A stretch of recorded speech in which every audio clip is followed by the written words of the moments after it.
সালটা ১৬২৫ বঙ্গাব্দ। জোরে মাদল বেজে উঠেছিল আমার। ঠিক বেঠিক, অন্যায়, তর্ক বিতর্ক সবকিছু উচ্ছন্নে দিয়ে নিজেকে বারবার তার নিকট সমর্পণ করেছি।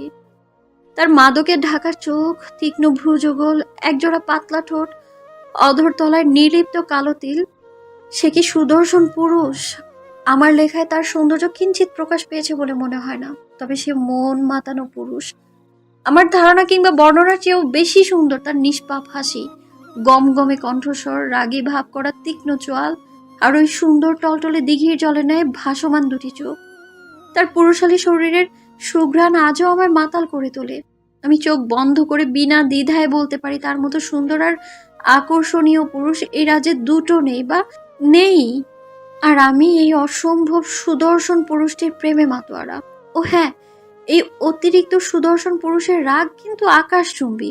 সে আজও আমার সাথে হেসে কথা বলে না, আদুরে গলায় ডাকে না, তবে আমি জানি এই রহস্য মানব আমায় পেতে চায়, একান্ত গোপনে পেতে চায়, মনের ক্ষুদ্র থেকে ক্ষুদ্রতর চাহিদা আমাকেই ব্যক্ত করতে চায়। সে কি তার কথা রাখতে আমায় নিতে আসবে? খনন করা মাটির চূড়ায় বসে এটুকু পড়ে থামল ডেইজি। কাদামাটি আর রাজপ্রাসাদের ধ্বংসাবশেষের মধ্যেই শক্ত কাঠের মোড়কে বাধাই করা এই আলপিনের লেখা ডায়েরিটা পাওয়া গিয়েছে। ডায়েরির প্রতিটা লেখা জীবন্ত আর সুস্পষ্ট দেখে বোঝা যাচ্ছে খুব যত্ন করে রাখা হয়েছিল, যার দরুন এত যুগ পরেও লেখাগুলো স্পষ্ট। কি হলো বাকিটা পর? আমি তো এই সুদর্শন পুরুষের বর্ণনাতেই ফিদা হয়ে গেছি রে। তার প্রেম কাহিনী শোনার জন্য আর তস হয়েছে না, দ্রুত পাতা উল্টা। দাঁত কেলিয়ে হেসে আগ্রহ জমানো চোখে কথাটা বলে যিশু। যিশুর কথায় ডেইজি বিরক্ত হয়, মুখ দিয়ে চ উচ্চারণ করে বলে, এত মোটা ডায়েরি এখন পড়ে শেষ করা সম্ভব নয় যিশু, সময় লাগবে। তাছাড়া কি? প্রশ্ন ছুড়ল যিশু। তাছাড়া শেষ পাতায় কি আছে সেটাও তো আমরা জানি না। তাহলে শেষ পাতাটাই আগে পড়ি চল। ডেইজি ভ্রুকুটি করে বলে, মোটেই না, রাজা বাচ্চাদের আমলের কাহিনী শেষ পাতা পড়লে তো মজাই শেষ। তাহলে কি করব? ইনস্ট্রাক্টর দেখলে তো এটা নিয়ে নেবে, তারপর কই থেকে কই চলে যাবে, আমরা আর এই ডায়েরিটা খুঁজেও পাবো না। আর এদিকে সুদর্শন পুরুষের নামটাই জানা হলো না, কি মুশকিল। ডেইজি কুটকুটি হেসে বলে, নাম জেনে তুই কি করবি? সে তো মরে ভূত হয়ে গিয়েছে। হোক ভূত, তাও জানতে ইচ্ছে করছে। বর্ণনাতেই ফিদা হয়ে গেছি, না জানি বাস্তবে কতটা আকর্ষণীয় ছিল দেখতে। পড় না দোস্ত, আর একটু পড়। যিশুর কথাবার্তা ডেইজি পাতা ওঠায়। ওর নিজেরও তো মনটা উসখুস করছে সেই সুদর্শন যুবকের নামটা জানার জন্য। তবে পরের পাতা আর পড়া হলো না ওদের, তাই আগে ইন্সট্রাক্টর ডেকে পাঠালেন। ডেইজি ডায়েরিটা ব্যাগে পুরে নিল, তারপর হাত পা ঝেড়ে দ্রুত এগিয়ে গেল ক্যাম্পের দিকে। প্রত্নতাত্ত্বিক বিষয়ের একটা 10 সদস্যের টিম গত 1 সপ্তাহে ধরে জাপানের ফুজিয়ামা গ্রামের একটা পরিত্যক্ত অঞ্চলে মাটি খুঁড়ছে এবং কাজের ফলাফল স্বরূপ তারা একটা পৌরাণিক শহরও খুঁজে পেয়েছে পুরাতন রাজবংশীয় কিছু ধ্বংসাবশেষ। ডেইজি যিশু ও একই টিমের সদস্য ওরা এখানে ইন্টার্ন করছে, আর কিছুক্ষণ আগেই ওরা একটা জাপানিজ ভাষায় লেখা ডায়েরি কালেক্ট করেছে, যেটা আপাতত ওরা পুরো টিমের কাছ থেকেই লুকিয়ে রেখেছে। ডেইজি ক্যাম্পের কাছে যেতে ইন্সট্রাক্টর হাতের ইশারায় একজনকে দেখালেন। লোকটা সাদা রঙের অ্যাপ্রন পরে কারো সাথে দাঁড়িয়ে ফোন আলাপ করছে।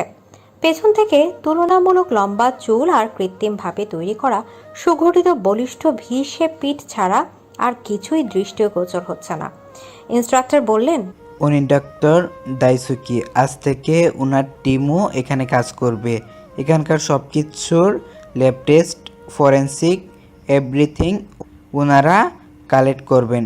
সো আই হোপ তোমরা ওদের সকল ক্ষেত্রে সাহায্য করবে। Yes sir. যিশু আর ডেইজি এক সুরে বলে ওঠে, গুড। আর যদি কোনো কমপ্লেন আসে তাহলে কি হবে বলো তো?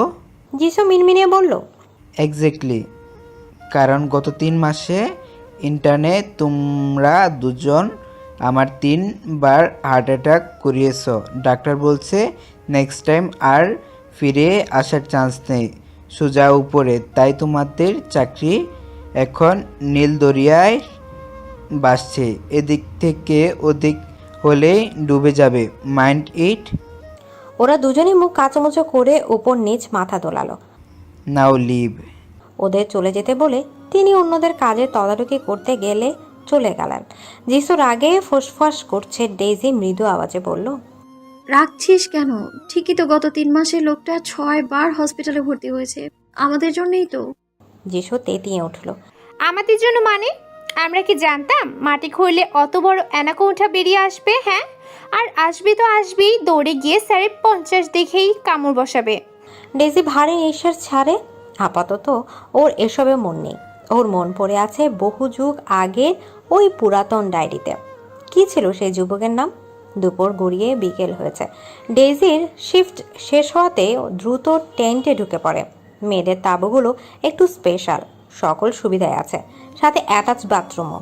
সেভাবে গোসল করার সুবিধা নেই, তবে কাদা মাটিতে কাজ করার দরুন গা ধুতে হয় প্রতিদিনই, তাও এই কনকনে ঠান্ডা পানি দিয়ে। ডেইজি 5 মিনিটের মধ্যে নামমাত্র গোসল সেরে কোনো মতো একটা তোয়ালে দিয়ে শরীর মুড়িয়ে তাঁবুতে ঢুকলো। আপাতত ওর ধ্যান জ্ঞান জুড়ে ওই পৌরাণিক ডায়েরিটা। কি হয়েছিল তারপর সেটা না জানা পর্যন্ত কিছুতেই শান্তি লাগছে না। তাঁবুতে ঢুকে নিজের ব্যাগটা সবার আগে হাতে নেয় ডেইজি। ওদিকে ততক্ষণে তাঁবুতে ঢুকে পড়লো আরও একজন আগন্তুক। ডেইজি ব্যাগে দৃষ্টি রেখে বলল, জিসু, এসেছিস? এত তাড়াতাড়ি সাহস সেরে ফেললি?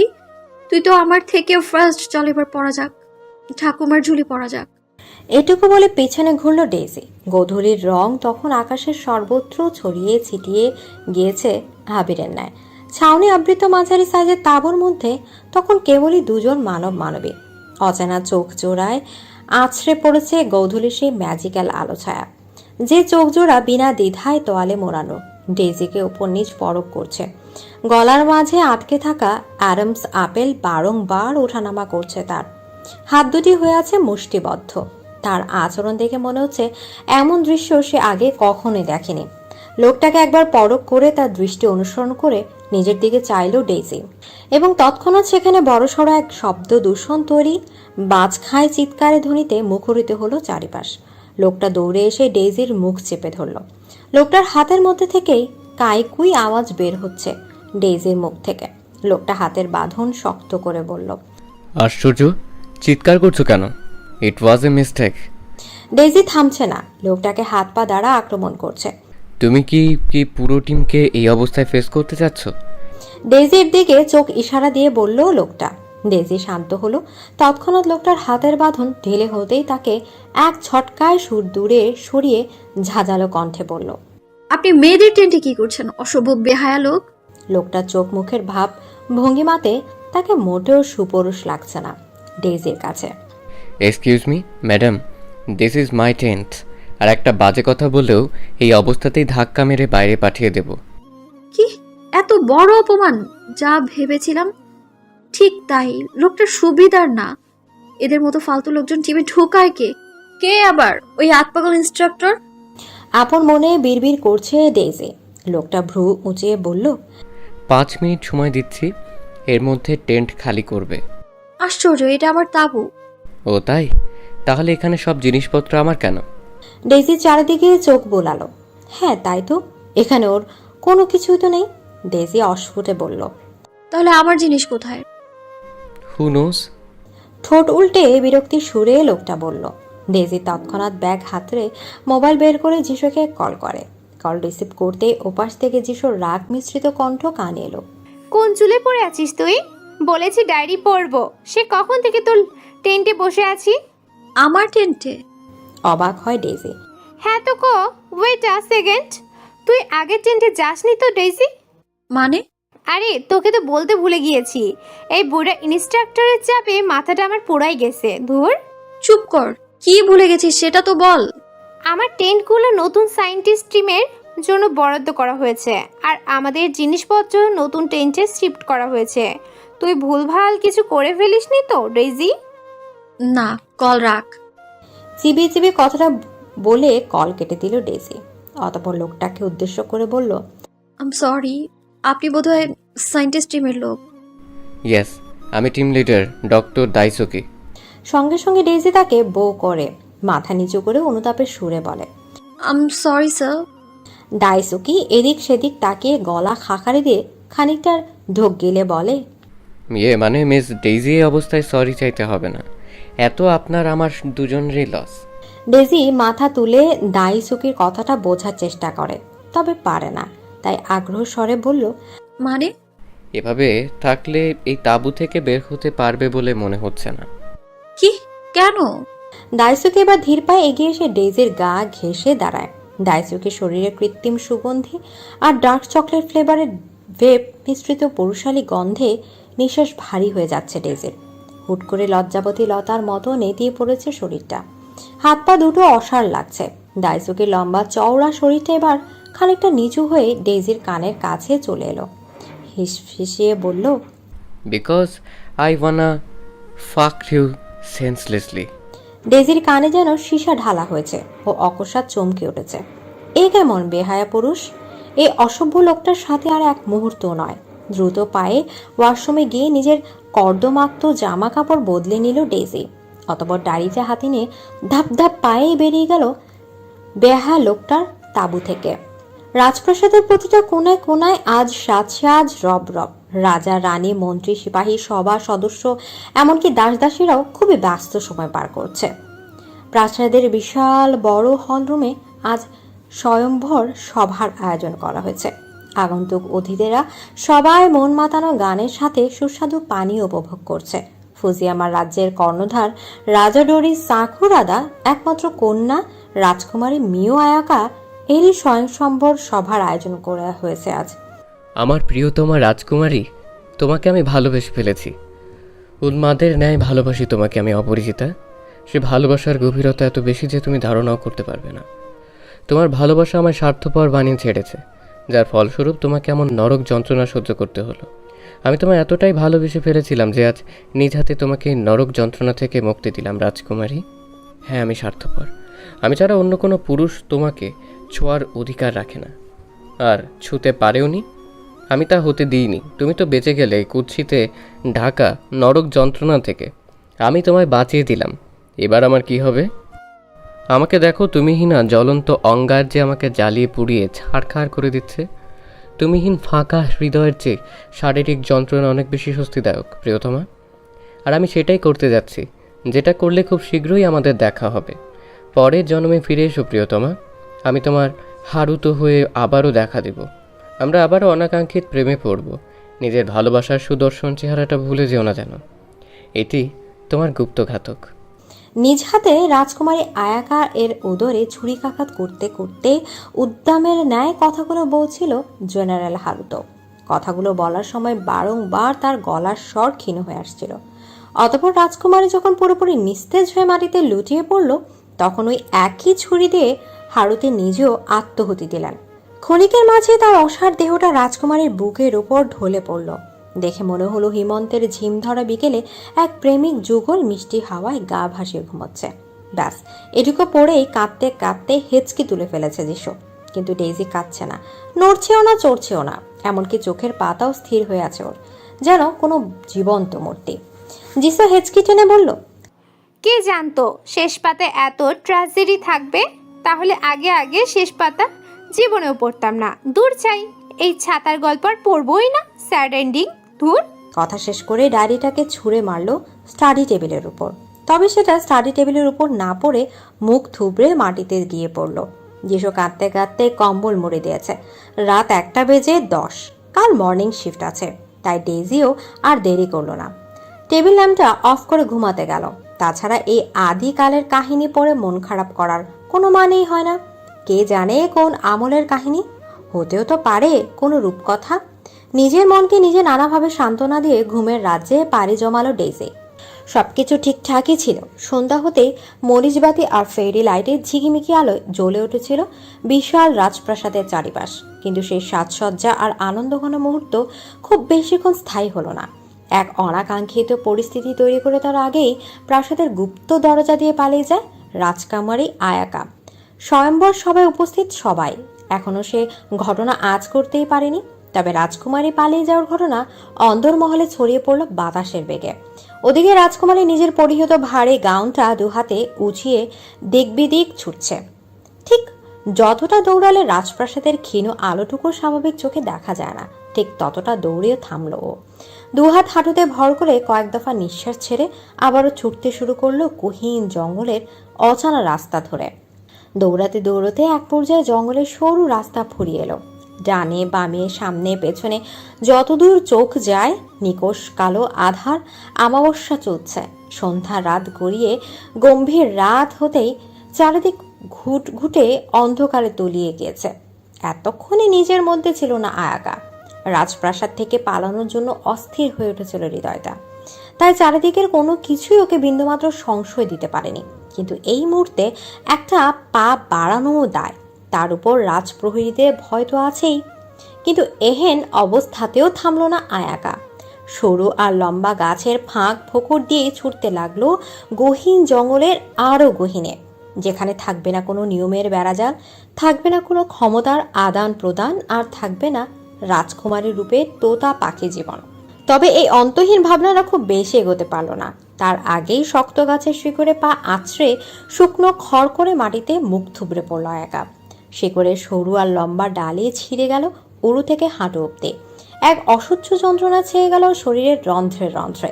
না চাইতেই মুখ দিয়ে কাতরানোর মতো শব্দে বেরিয়ে এলো। ব্যাস, তারপর সবকিছু নীরবে ছেয়ে গেল। নিজের অজান্তে অবচেতন হয়ে পড়ে রইল আয়াকা, এর ছোট্ট শরীরটা। চারিদিক নিস্তব্ধ আর নির্জীব। দিনের বেলা তো এখানে মানুষের পা পড়ে বলে মনে হয় না, আর এই মাঝরাত্রিরে মানুষের আনাগোনা তো অসম্ভব। কিন্তু প্রকৃতি কিংবা বিধির বিধান সবসময় মানব জাতির ধারণা থেকেও পড়ে। সে রাতে তেমন কিছুই ঘটল। মাঝরাত্রিরে বনবিঝুরি আর শুকনো পাতার মর্মর আওয়াজে কর্ণ সচল হয়ে গেল রাতজাগা পাখিদের। ধীরে ধীরে একজোড়া ক্ষীণ পায়ের আওয়াজ স্পষ্ট হলো। এমন অনাকাঙ্ক্ষিত আওয়াজে কাছের কোঠর থেকে ডেকে উঠল একজোড়া লক্ষ্মী প্যাঁচা। লোকটা এবার ভ্রুকুটি আর গাছের দিকে চাইল। হাতের আঙ্গুল মুখের কাছে নিয়ে প্যাঁচা দুটিকে উদ্দেশ্য করে নিঃশব্দে বলল, হুইজ। খুব সকাল সকাল পাখির কলরবে ঘুম ছুটে এলো আয়াকার। চোখ খুলতে দেখলো চারিদিক সোনালি সূর্যের আলোয় চিকচিক করছে। আড়মোড়া ভেঙে একটু নড়ে চড়ে উঠতে গেলেই বাঁধল বিপত্তি। পায়ের ব্যথাটা ছড়িয়ে পড়েছে পুরো শরীর জুড়ে, সাথে জ্বরও এসেছে খুব। শরীরের অসহ্য যন্ত্রণায় নিজের সাথে নিজেই পেরে উঠছে না। তবুও খানিকক্ষণ টানাপোড়েনের পরে উঠে বসলো আয়াকা। উঠে বসতে এতক্ষণে টনক নড়ল, অস্ফুটে মুখ থেকে বেরিয়ে এলো, কোথায় আমি? চারদিকে চোখ বুলিয়ে বুঝলো এটা একটি কেভিন জাতীয় কিছু। হয় না, জঙ্গলের মাঝে মানুষ একান্তে প্রকৃতির সাথে সময় কাটাতে কিছু কেভিন তৈরি করে রাখে? এটা তেমনই পুরাতন, কাঠ দিয়ে তৈরি মেরামত করা একটি কেবিন। হায়াকা এর কৌতূহলী মনে প্রশ্ন উকি দিল, কে আমায় নিয়ে এলো এখানে? রাজপ্রহরী নয় তো? ঠিক তখনই ওই রুমের প্রবেশ করে এক যুবক, হাতে একটা বাক্স জাতীয় কিছু। লোকটার দিকে আপাদ মস্তক তাকিয়ে শুষ্ক ঢোক গিলল আয়াকা। এতটা লম্বা আর সুদর্শন পুরুষ আগে কখনোই দেখেনিও। ছেলেদের নাকি রূপের প্রশংসা করতে নেই, কিন্তু এই অচেনা পুরুষের সৌন্দর্যের প্রশংসা যত করবে ও ততই কম হয়ে যাবে। কি সুন্দর ঘন আঁখি পল্লব, ভাসমান দিঘির জলের ন্যায় টলটলে আঁখি, কুচকুচে কালো সে আঁখির মণিদ্বয়।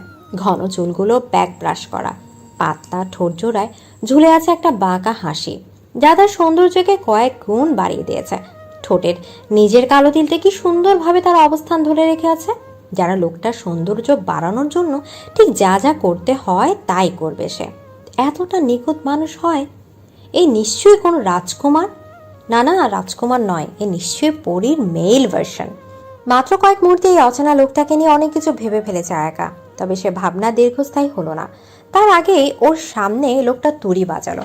আয়াকার ধ্যান ভাঙে, তবে ওর মুখের রানিং ও আপাতত কথা বলতে ভুলে গিয়েছে। লোকটা আয়াকার পায়ের কাছে বসে ধীরে ধীরে ওর গাউনটা তুলতে থাকে। লোকটার হাত ওর হাঁটু অব্দি পৌঁছালে সরে যায় আয়াকা। কাপা গলায় বলল, কি করছেন? লোকটার ভাবলেশীন মুখভঙ্গি। সে বলল, জামায় রক্ত লেগে আছে, বোধহয় কেটে গিয়েছে। আয়াকা এতক্ষণে হুঁশে এলো ঠিকই, তো এই জায়গাটা তো ব্যথায় টনটন করছে। লোকটা আবারও অনুমতি ব্যতীত আয়াকার পা টেনে ধরে নিজ হাত দিয়ে আয়াকা ওর মোমের মতো পা দুটো উন্মুক্ত করে। সেখানটা ওষুধ লাগিয়ে ব্যান্ডেজ করে দিতে থাকে। আয়াকা লজ্জা আর ব্যথা দুটোতেই কাতরাচ্ছে। লোকটার চোখ ওর উরুতে নিবদ্ধ। এই নীরব আর অস্বস্তিকর পরিবেশটা দূর করার জন্য ও বলে, আপনি কি এখানেই থাকেন? লোকটা জবাব দেয় না। আচ্ছা, আপনার নাম কি? লোকটা ভুরু কুঁচকে আয়াকার দিকে চাইলো। বোঝাই যাচ্ছে আয়াকার কথায় সে বেশ বিরক্ত, কিন্তু আয়াকা তো থামার পাত্রী নয়। ও আবারও বলল, না মানে, এখন থেকে আমি তো এখানেই থাকবো, তাই পরিচিত হলে ভালো হয়। পায়ের ক্ষতটা ঠিক হয়ে গেলে দ্রুত চলে যাবে। অনাকাঙ্ক্ষিত মেহমানদের আমি বেশি দিন আশ্রয় দেই না। কেন? আমি তো চলে যাওয়ার জন্য পালাইনি। দেখেই বোঝা যাচ্ছে বিয়ে থেকে পালিয়েছো। আয়াকা ঠোঁট উল্টায়, বিড়বিড়ে বলে, পালাতেই হতো। তারপর আবারও প্রশ্ন ছড়ে। আচ্ছা, এটা কি আপনার বাসা? লোকটার কাঠগাড় জবাব। আমি এত উত্তর দিতে বাধ্য নই। ঠিক আছে, আমি জানতেও চাই না, তবে শুনে রাখুন, এখন থেকে আমি এইখানেই থাকবো। লোকটা এবার বসা থেকে উঠে আয়াকাকে দু হাতে বিছানায় চেপে ধরে। আয়াকা এর আরও একবার ওই অচেনা পুরুষের জন্য হৃদস্পন্দন বেড়ে যায়। লোকটা ওর দিকে ঝুঁকে এসে হিসহিসিয়ে বলে, আমার সংস্পর্শে বেশি দিন থেকো না। আমি দেখতে যতটা সুদর্শন ততটাই বিষাক্ত। যে আমার সৌন্দর্যের ফাঁদে পড়েছে সেই মরেছে। আয়াকা জবাব দিল। গোলাপে কাঁটা থাকবেই, তাই বলে কি গোলাপ ছোবো না?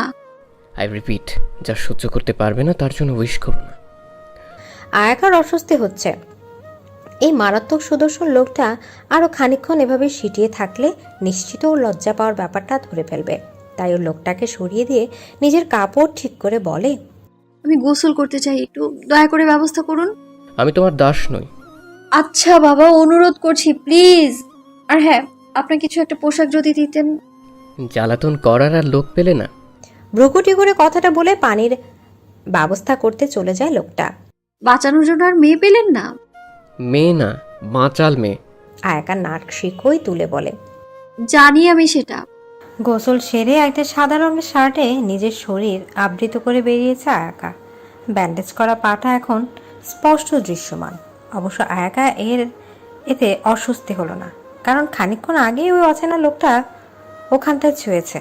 আয়াকা কেবিনের এদিক ওদিক চোখ বুড়ে খুঁজতে লাগলো অচেনা মানবকে। তারপর খুঁড়িয়ে খুঁড়িয়ে সামনে গিয়ে দেখলো লোকটা কিচেনে রান্না করছে, আর ও রান্না থেকে ভয়াবহ সুঘ্রাণ আসছে। খাবারের ঘ্রাণে খিদেটা দ্বিগুণ বেড়ে গেল আয়াকার। আয়াকা খেতে খেতে বলল, আপনি খুব ভালো রান্না করেন। লোকটাও খেতে খেতে জবাব দেয়, আই নো। আপনার পরিবার কোথায়? বলেছি না অযথা প্রশ্ন করবে না। আমি উত্তর দিতে বাধ্য নই। আপনি অনেক রুড। একটা সুন্দরী মেয়ের সাথে কিভাবে কথা বলতে হয় সেটাও জানেন না আপনি। লোকটা হাত থেকে চপস্টিকটা রেখে ওদিকে ঘাড় কাত করে তাকিয়ে বলে, আমি সফট হলে তুমি সহ্য করতে পারবে না, তাই চুপচাপ খাওয়ায় মন দাও। অসভ্য লোক। তুমি তো সভ্য, তাহলে বেহায়াদের মতো আমার দিকে তাকিয়ে থাকার সময় কোথায় যায় তোমার সভ্যতা? অতিরিক্ত সুদর্শন বলে অনেক দেমাগ আপনার, তাই না? তা বলতে পারো। আচ্ছা, হঠাৎ বিয়ে থেকে পালাতে গেলে কেন? তোমার বাবা মা নিশ্চয়ই অনেক চিন্তা করছে। না করছি না। যদি চিন্তাই করতো তাহলে ক্ষমার লোভে একটা বিবাহিত লম্পট আর নির্দয় লোকের সাথে বিয়ে দিতে পারতো না। আহ, থাক, আমি আর আপনাকে কিছু বলবো না। কোনো অপরিচিত লোককে আমিও কিছু বলি না। What ever. লোকটা খাওয়া শেষ করে উঠে যায়। অ্যাটলিস্ট নামটা তো বলে যান। বিয়ে থেকে পালিয়ে আসা বউয়ের এত প্রশ্ন কিসের? আয়াকা কিঞ্চিত অপমানে মাথা নামিয়ে নেয়। লোকটা যেতে যেতে বলে, হারুতো, আমার নাম হারুতো। আয়াকা উৎফুল্ল স্বরে বলল, আমার নাম জানতে চাইবেন না? আগ্রহ নেই অপরিচিতা। আয়াকা এই সুন্দর নামটা শুনে মুচকি হাসে। এই হাসি ছড়িয়ে পড়ে ওর মুখশ্রী জুড়ে। ফর্সা গালে ছড়িয়ে পড়ে লালচে আভা। কি সুন্দরী না লাগছিল মেয়েটার লাজুক চেহারাটা। রাতে আয়াকা বেডরুমে আর হারুতে কেবিনের সামনে পাতা বেঞ্চিতে শুয়ে পড়ে, কিন্তু মাঝরাতে কারো শক্ত হাতের বাঁধনে ওর ঘুম ছুটে যায়। চোখ খুলে এদিক ওদিক নড়তেই বুঝতে পারে কেউ আষ্টে পৃষ্ঠে জড়িয়ে ধরে ওর চুল মুখ গুজে রেখেছে। তার ঘন নিঃশ্বাস শরীর আছড়ে পড়তে অজানা শিহরণে শরীর ছেয়ে যাচ্ছে। না চাইতেও মন গহীনে লুকানো অনাকাঙ্ক্ষিত ইচ্ছাগুলো বারংবার উকি দিচ্ছে। আয়াকা মৃদু আওয়াজে বলে, কি করছেন? লোকটা ঘুমো ঘুমো হাসকি স্বরে বলে, বাইরে বৃষ্টি হচ্ছে। আমি এতটা উদার নই যে নিজে বৃষ্টিতে ভিজে তোমাকে আরাম করে বিছানায় ঘুমোতে দেব। পরের দিন ঘুম ভেঙে আর হারুতকে বিছানায় পেল না আয়াকা। তবে নিজের শরীর থেকে নিঃসৃত হওয়া ডার্ক চকলেট জাতীয় নেশালো পুরুষালী সুবাসটা ঠিকই নাকে এসে সুরসুরি দিল ওর, যার স্পর্শতা আর ঘনত্ব বলে দেয় হারুতে ওকে ঠিক কতটা আষ্টে পৃষ্ঠে জড়িয়ে রেখে ঘুমিয়েছিল কাল রাতে। 20 বছরের জীবনে কালই প্রথম রাত যখন কোনো পুরুষের সাথে একই বিছানা আর একই চাদর ভাগাভাগি করেছ। ভাবতেই দুধে আলতো গাল দুটোতে রাঙা আভা ভেসে উঠল আয়াকার। পাছে এসে ভর করে একরাশ লজ্জা আর মন কেমনের অস্থিরতা। আয়াকার রাজকুমারী, ছোটবেলা থেকেই আত্মসম্মান প্রগাঢ় ওর। সেই সাথে নারী হিসেবে যতটা দুর্বলতা ঘিরে রাখার কথা সেটাও ওর মধ্যে খুব কমই রয়েছে। অথচ এই অজানা পুরুষের কাছে বারবার নির্লজ্জ আর দুর্বলতার পরিচয় দিচ্ছেও। একই বুঝি শখের পুরুষ নামে আখ্যায়িত করা হয়। ভাবতে এক চিলতে মৃদু লজ্জা মিশ্রিত হাসিতে মুখশ্রী ছুঁয়ে গেল ঘুমো ঘুমো রাজকুমারীর। তবে সেই লজ্জার ভাবনা শুধু ছেড়ে যায় রান্নাঘর থেকে আসা ভেড়ার মাংস কষানো আর রাইস নুডলসের স্যাভরি গন্ধে। অজান্তে পেটটা গুড়গুড়ি ওঠে ওর। আপাতত শখের পুরুষ নিয়ে ভাবনার সময় নেই, পেট পুজো করতে হবে সেই ভেবে বিছানা ছেড়ে উঠে দাঁড়ায় আয়াকা। হাঁটতে গিয়ে বুঝতে পারে পায়ের ব্যথাটা অনেকটা কমে এসেছে। ঘুরিয়ে হাঁটলেও এখন চলনটা সহজ। কাল কি এমন মলম লাগিয়েছিল হারুতে কে জানে। কিচেন কাউন্টারে গিয়ে একটা কাঠের বার স্টুল টেনে নিয়ে বসে পড়ে আয়াকা। হারুতে তখন অভিজ্ঞ হাতে স্প্যাচুলা চালাচ্ছিল। Good morning. আয়কা এর দিকে না তাকিয়ে বলল হারুতে।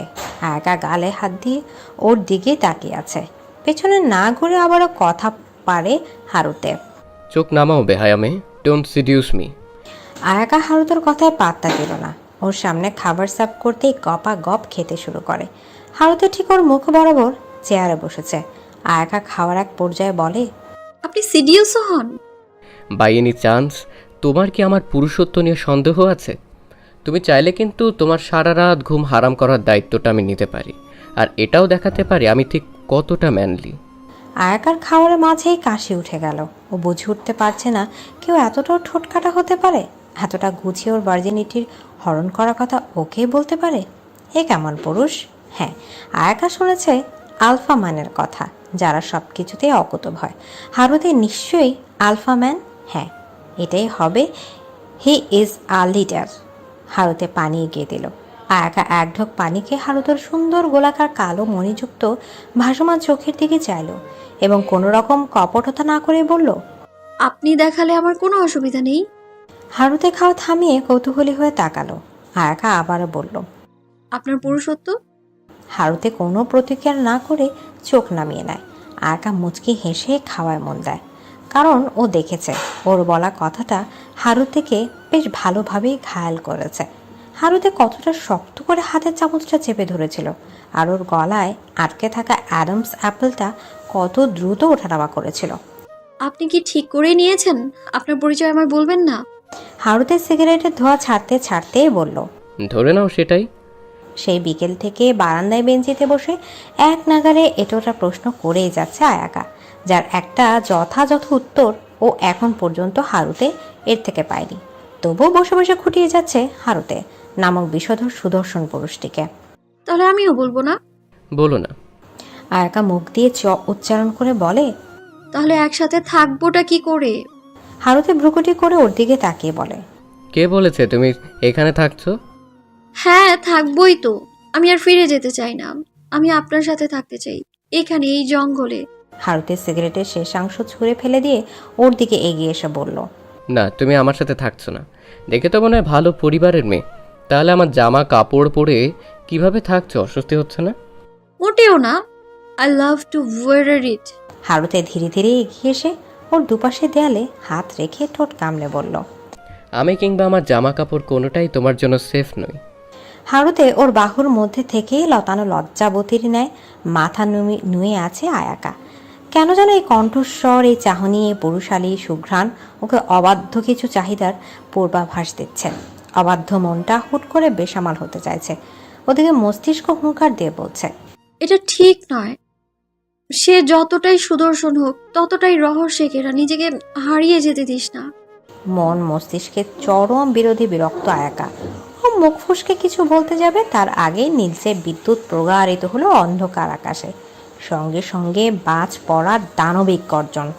হুট করে এমন ভারী গর্জনে কেঁপে উঠল আয়াকা।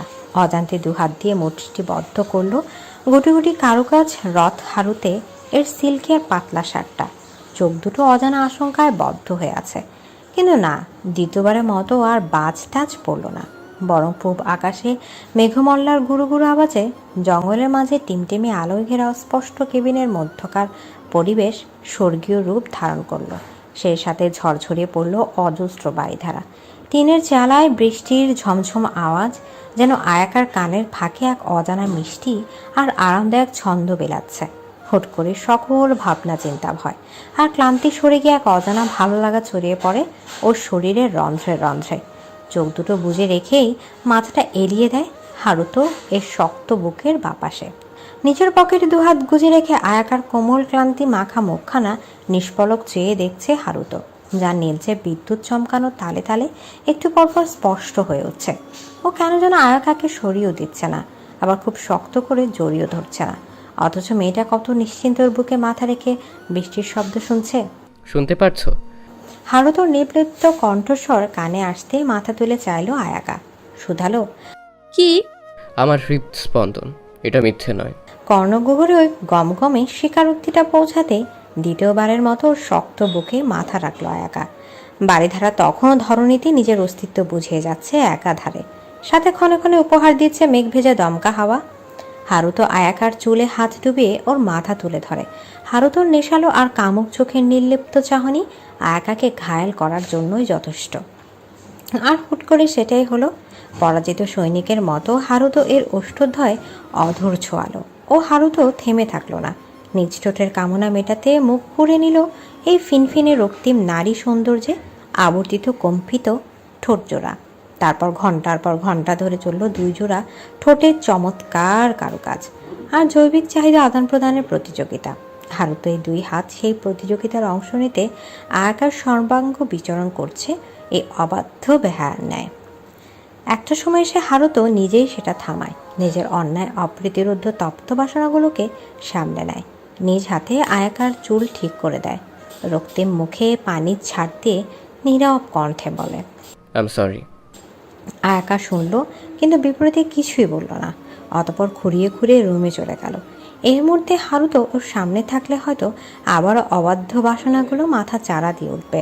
সেই সাথে কুণ্ডলি পাকাবে সর্বস্ব হারানোর শঙ্কা আর লজ্জারা। নরম সিল্কের চাদরটা মুড়ি দিয়ে প্রায় ঘন্টাখানেক ধরে শুয়ে আছে আয়াকা। কি জানি হয়তো ঘুমিয়ে গিয়েছে। রাত বেড়েছে, সাথে বৃষ্টির প্রকোপও। হারুতো ঘরে ঢুকে দেখলো আয়াকা শুয়ে আছে। ও আর আয়াকাকে খেতে ডাকলো না, নিজেও খেলো না। বৃষ্টি বাড়ছে, তবুও বারান্দায় শোয়ার প্রস্তুতি নিয়েছে। ও পায়ে পরে নিয়েছে একজোড়া চামড়ার তৈরি গামবুট। তারপর ধীরে পায়ে আয়াকাকে একবার দেখে বারান্দায় পা বাড়ায় হারুতো। ঠিক তখনই পেছন থেকে কনিষ্ঠ আঙুলে টান অনুভব করে পেছনে চাইলো। দেখলো আয়াকা তার 5 আঙ্গুল দিয়ে ওর একটা আঙুল টেনে ধরেছে। হারুতো প্রশ্নসূচক চাহনি নিক্ষেপ করতে আয়াকা বলে, বাইরে বৃষ্টি হচ্ছে, আমি এতটাও নির্দয় নই যে বৃষ্টির মাঝে কাউকে বাইরে ঘুমোতে বলবো। তাছাড়া আমরা তো কাল রাতেও বেড শেয়ার করেছি। হারুতো আর কথা বাড়ায় না, চুপচাপ গিয়ে আয়াকার পাশে শুয়ে পড়ে।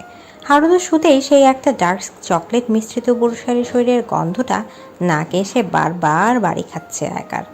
না চাইতেও শরীরটা হারুতোর গন্ধে সাড়া দিতে চাইছে। পাছে এসে ভর করছে অবাধ্য অন্যায় ইচ্ছেগুলো। এই লোক যদি আমার মনের কথা বুঝে যায়, ছি ছি, না না, এইসব আর ভাবা চলবে না, ঘুমোতে হবে। নিজের উতলা মনকে রাম ধমক দিয়ে চাদর মুড়ি দিয়ে অন্য পাশ হয়ে শুয়ে পড়ে আয়াকা। ঠিক তখনই ওর মনে হলো হারুতো এর গন্ধটা তীক্ষ্ণ হয়ে নাকে ভেসে আসছে। মনে হচ্ছে সুঘ্রাণটা হারুতো নয়, বরং ওর নিজের শরীর থেকে আসছে। অগত্যায় চট করে চোখ খুলে ফেলল ও। দেখলো ওর উপর ঝুঁকে শুয়ে আছে উন্মুক্ত শরীরের হারুতো। একটা শুষ্ক ঢুক গিলে আয়াকা বলে, আপনি? অজান্তেই তোলাচ্ছে ও। ধামাচাপা দেয়া মনের অবাধ্য বাসনাগুলো ততক্ষণে হু হু করে বেড়ে আছে বহুক্ষণ। হারুতো কিছু না বলে টুপ করে ওর গলায় চুমো খায়। আয়াকাকে পুরোপুরি নিজের বসে এনে নেশালো কণ্ঠে শোধায়, ক্যান আই টাচ ইউ? তারপর আবারও কিছু অপ্রতিরোধ্য ছোঁয়া। আয়াকা সহ্য করতে পারল না। ওর ওই একই তালে সাড়া দিতে মন চাইল হারুতোর অন্যায় আবদার। তাই ও কোনো হেজিটেট না করেই বলল, ইয়েস। আর শিওর? অপরিচিতা। আয়াকা আঁখি পল্লব বন্ধ করে আবারও জবাব দেয়, ইয়েস, টাচ মি। জীবনে চলার পথে প্রতিটা পদক্ষেপ আমরা সবসময় ভেবে চিনতে নিতে পারি না। মাঝে মধ্যে মন মস্তিষ্কে টানা পড়ে অজান্তে মনকে জিতিয়ে দেয়। ন্যায় অন্যায়, ভালো মন্দ পাপ পুণ্যর বিচার করেও জেনে শুনে অন্যায় করে ফেলি। বিধাতার কাছে ক্ষমা প্রার্থনা করি, ফের আবারও মনের যুদ্ধে হেরে যাই, করে ফেলি অমীমাংসিত ভুলখানা। এটাই বোধহয় মানব জাতির চিরাচরিত বৈশিষ্ট্য। আরও একটা বৃষ্টি ভেজা রাতের ইতি টেনে সূর্যদীপ্ত প্রগালিত হয় ধরণীতে। একা ঘুম থেকে উঠে হারুতোকে পাশে পেল না, তাই একাই নরম বিছানায় খানিকক্ষণ গড়াগড়ি করে উঠে বসে পড়েও। পিঠে পড়ে থাকা সিল্কি চুল একপাশ করে দাঁড়াতে গিয়ে বুঝতে পারে কাল রাতের পর ওর শরীরের ব্যথাগুলো বেড়েছে দ্বিগুণ। সেই সাথে হারুতো ওর দেয়া অজস্র ব্রাউন মার্ক। একটা ভারী নিঃশ্বাস ছেড়ে বাইরে ঘরের দিকে চলে যায় আয়াকাও। হারুতো কিচেন কাউন্টারে বসে একটা সুগন্ধি চা উপভোগ করছে। তখনই আগমন ঘটে আয়াকার। ওকে আগের ন্যায় ঘুরিয়ে হাঁটতে থেকে ভ্রুকুটি করে হারুতো অস্ফুটতেই বলে, এখনো খুঁড়িয়ে হাঁটছো যে, পায়ের ক্ষত সারেনি? আয়াকা ঠোঁটে একটা অপ্রস্তুত হাসি ঝুলিয়ে বলে, ক্ষত ছাড়াও অনেক কারণ থাকে খুঁড়িয়ে হাঁটার। হারুতো মুখ টেপে দুষ্ট হাসে। আয়াকা কথা বাড়ায় না, ওর বড্ড উদাসীন লাগছে। কাল রাতে যা কিছু হয়েছে ওর ইচ্ছেত হয়েছে না, ও এখন এই মুহূর্তে এসব নিয়ে আফসোস করছে। তবুও একটা কিন্তু থেকেই যায়, হারুতো এর কাছাকাছি আসাকে কিভাবে দেখছে। আয়াকা যেভাবে হারুতোর প্রতি নিজ হৃদয়ে দুর্বলতা অনুভব করছে, হারুতো কি তাই অনুভব করছে? আয়াকা এর ভাবনার ছেদ ঘটিয়ে হারুতো বলে ওঠে, কবে চলে যাচ্ছ অপরিচিতায়? আয়াকা বাকরুদ্ধ। You have to go. হারুতের গাঠ জবাব। আয়াকা এবার আর চুপ করে রইল না, দৌড়ে গিয়ে শক্ত হাতে হারুতোর গলা জড়িয়ে ধরল, বলল, আমি কোথাও যেতে চাই না হারুতো, আমায় রেখে দিন না আপনার সাথে। আপনি যেমনটা চাইবেন আমি ঠিক তেমন ভাবেই থাকবো, তবু আমায় যেতে দিয়েন না। আমি আপনার সাথেই থাকতে চাই, এখানে এই জঙ্গলে। প্রগাঢ় আত্মসম্মানে জর্জরিত রাজকুমারীর গলা আটকে আসছে কান্নায়। তাতে কি যায় আসে ভালোবাসার কাছে? সবাই পরাজিত। আয়াকার মুখের দিকে তাকিয়ে হারুতো মলিন হাসল। ওর এলোমেলো চুলগুলো কানের পেছনে গুজে দিয়ে বলল, তুমি জানো আমি কে, আমার উদ্দেশ্য কি? আয়াকা অবুঝের ন্যায় ওদিক ওদিক মাথা নাড়ায়। আমি গুপ্তঘাতক। ওসাকা রাজ্যের রাজা জ্যাকসন ওয়াং, মানে যার সাথে তোমার বিয়ে ঠিক হয়েছে, তার আদেশে আমি তোমায় খুন করতে এসেছি এখানে। আর আমি এও জানি যে তুমি ফুজিয়া আমার রাজ্যের রাজকুমারী মিও আয়াকা। আয়াকার মুখ থেকে রক্ত সরে গেল। সেই সুদর্শন পুরুষ সত্যিই বিষাক্ত। কত সহজেই ওকে মেরে ফেলার কথাটা বলে দিল, অথচ তার প্রেমে পড়ে বসে আছে। হারুতো আর কিছু না বলে কাঁতো দৃষ্টিতে ওর পানে চেয়ে আছে, হয়তো এসব কিছু মেনে নেওয়ার সময় দিচ্ছে। আয়াকা আর কান্নার এতক্ষণে চোখের কোটর থেকে বেরিয়ে এসেছে। ও নাক টেনে বলে, তাহলে এখনো বাঁচিয়ে রেখেছেন কেন? মেরে ফেলুন, আপনার দায়িত্ব পালন করুন আপনি। আই কান্ট ডু ইট অপরিচিতা। হারুতো এর সহজ স্বীকারোক্তি। কেন? Because I fall in love. Ayaka তিরস্কার করে হাসে। Fall in love with danger? আপনি নিশ্চয়ই জানেন আমাকে ভালোবাসার পরিণতি। আমি রাজকুমারী মিও আয়াকা, এদিকে ফুজিয়ামা, অন্যদিকে ওসাকা। সবার সাথে লড়তে হবে আপনাকে, জীবনও চলে যেতে পারে। হারুতো একটা বাঁকা হাসি দিয়ে আয়াকার হাতটা শক্ত করে ধরে বলে, আর ইউ শো? আয়াকার ওপর নিচ মাথা নাড়ালো। তাহলে আমিও পারবো তোমাকে নিজের করে রাখতে, জীবন দিতেও দ্বিধা করব না। সেদিনের পর প্রায় মাস কেটে যায়। জঙ্গলের মাঝে দুজনের ভালোবাসার জীবন ভালোই কাটছিল। ওরা একসাথে রান্না করতো, খেত, জঙ্গলের আনাচে কানাচে ঘোড়ায় চেপে ঘুরতো, শিকার করত, একসাথে পাহাড়ের গা বেয়ে নেমে আসা বরফ শীতল ঝর্ণায় গা ভেজাতো। আয়াকা বই পড়তো আর হারুতো ওর কোলে মাথা রেখে তা উপভোগ করত। আর যেটা করত, একে অপরকে অসম্ভব ভালোবাসত, হোক সেটা মনের ভালোবাসা কিংবা শরীরের। হারুতো প্রায় দৈনন্দিন প্রয়োজনে গুপ্ত রাস্তা ধরে শহরের দিকে যেত, তবে সেটা অন্য কোনো রাজ্যে। হারুতো চলে গেলে আয়াকার সময় কাটাতে ডায়েরি লিখত। জঙ্গলের পল্লবাবৃত লম্বা সরু মোটা গাছের ফাঁক ফোকর দিয়ে গোধূলির সোনালি কিরণ এসে ছোট্ট ঘরটায় আলো ছায়া কারুকাজ তৈরি করছে। সাথে ভর করেছে বিকেলের ঝিম ধরা নীরবতা। মাঝে মধ্যে ডেকে উঠছে দু একটা ডাহক ঘুঘু। হারুতো আয়াকা এর কোলে মাথা রেখে শুয়ে আছে। ওর চোখ দুটো আয়াকার মায়াবী মুখে নিবদ্ধ। আয়াকা মন দিয়ে বই পড়ছে আর অন্য হাতে হারুতের চুলের মাঝে আঙুল চালাচ্ছে। বইয়ের অবশিষ্ট আকর্ষণ তখনও বাকি রয়ে গেছে। হুট করেই ওর হাতটা ধরে ফেলে হারুতো। আয়াকা থেমে যায়। প্রশ্নসূচক চেয়ে হারুতোকে বলল, কি হয়েছে? মন দিয়ে বই পড়লে তোমাকে মারাত্মক লাগে। I know.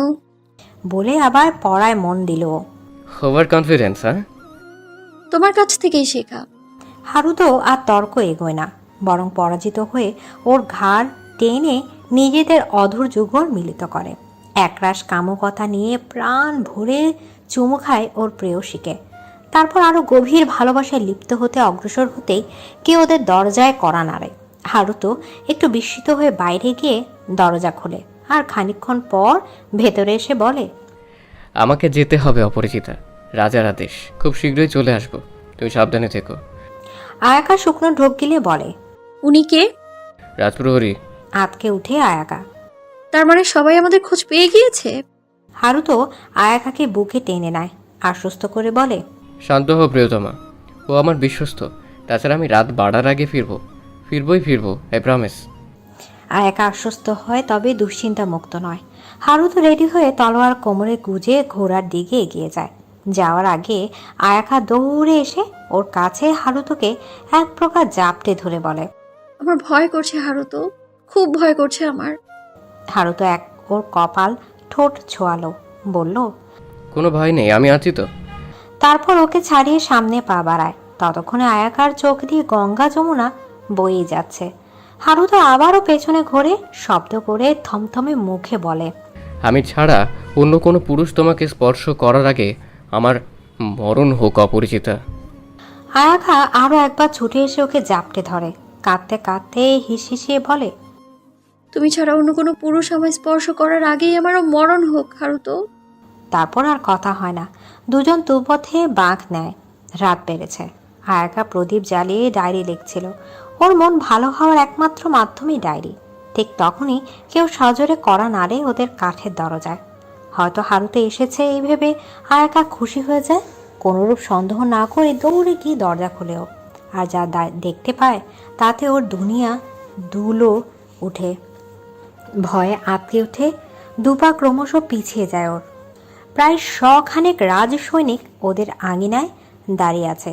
ফুজিয়ামা রাজ্যের কয়েকজন বাদে তাদের বেশিরভাগই অচেনা। আয়াকা হুকুমের সুরে বলল, তোমরা এখানে কেন? কে পাঠিয়েছে তোমাদের?